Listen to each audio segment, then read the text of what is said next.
મહિનાથી કલા દર્શનથી શાસ્ત્રીબાગ સુધી વરસાદી કાંસના સ્લેબ તોડીને એની ત્યારે એ વરસાદી કાંસો આખી ડ્રેનેજના પાણીથી છલકાતી હતી.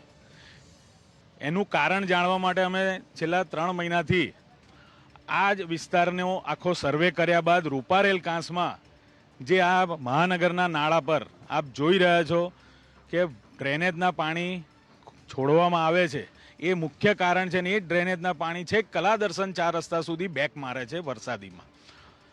આના માટે નાળાની સફાઈ જે પાછલા 30 વર્ષથી નથી થઈ, એ સફાઈ કરવા માટેની સૂચનાઓ આપવામાં આવી. 3 મહિનાથી એમને જણાવવામાં આવ્યું, પણ નાળામાં નીચે ખૂબ મોટી ટેકનિકલી પ્રોબ્લેમ છે, પાણીની લાઈનો છે, જીબીની લાઈનો છે. આ કારણે કોઈને કોઈ પ્રકારે કોઈ કોન્ટ્રાક્ટર આમાં રસ ના દાખવતો હોવાના કારણે આ કામ ડિલે થઈ રહ્યું છે.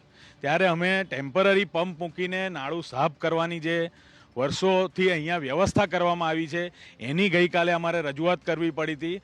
અને આ સ્ટ્રક્ચર આપ જોઈ શકો છો કે ટેમ્પરરી પંપ મૂકવા માટે જ અહીં વ્યવસ્થા વર્ષો પહેલાં પણ ગોઠવવામાં આવી હતી.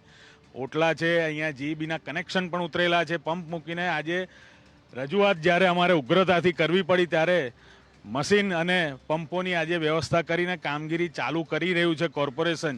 જ્યારે ઉગ્ર રજૂઆત કર્યા બાદ 3 મહિના સુધી કોઈ સાંભળતું નહોતું. જે એક નાની વાત હતી કે ભાઈ ફક્ત પંપ મૂકીને તો ચાલુ કરો, ટેમ્પરરી નાળું ઉલેચવાની શરૂઆત કરવી જોઈએ. ત્યારે મારે કાલે જે ઉગ્ર રજૂઆત આને રાખીને રાતના 10 વાગ્યા સુધી અહીં વિઝિટ કરી અને સૂચના આપ્યા બાદ આજે આપ જોઈ શકો છો કે અહીંયા ગાડી મશીનરી આવીને ઊભી છે, પંપ લાગી ગયો. રજૂઆત અમે જ્યારથી આ નાળું બન્યું ત્યારથી કરતા આવ્યા છે. આપ સમજી શકો છો કે જો સત્તામાં બેઠેલા કાઉન્સિલરને આટલી તકલીફ પડતી હોય તો સ્થાનિકોની વાતો આ લોકો ધ્યાન પર લેતા નથી. આપ સમજી શકો છો.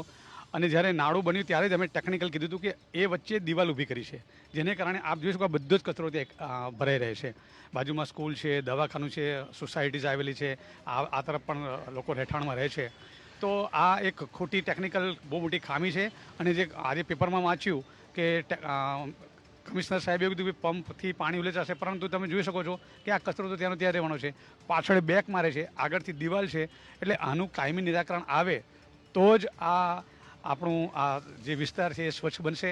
બાકી કાગળ પર તો બધા તમે જાણો છો, અને નેતા વિપક્ષ હોય કે મેયર હોય કે સત્તાધીશો હોય કે અધિકારીઓ હોય, દરેક વખતે આવે છે, વિઝિટ કરીને જાય છે, એ જ દિવસે સાફ સફાઈ થાય છે. બાકી તો આખા શહેરમાં જે દશા છે એના કરતાં પણ ખરાબ દશા અહીંયા જોવા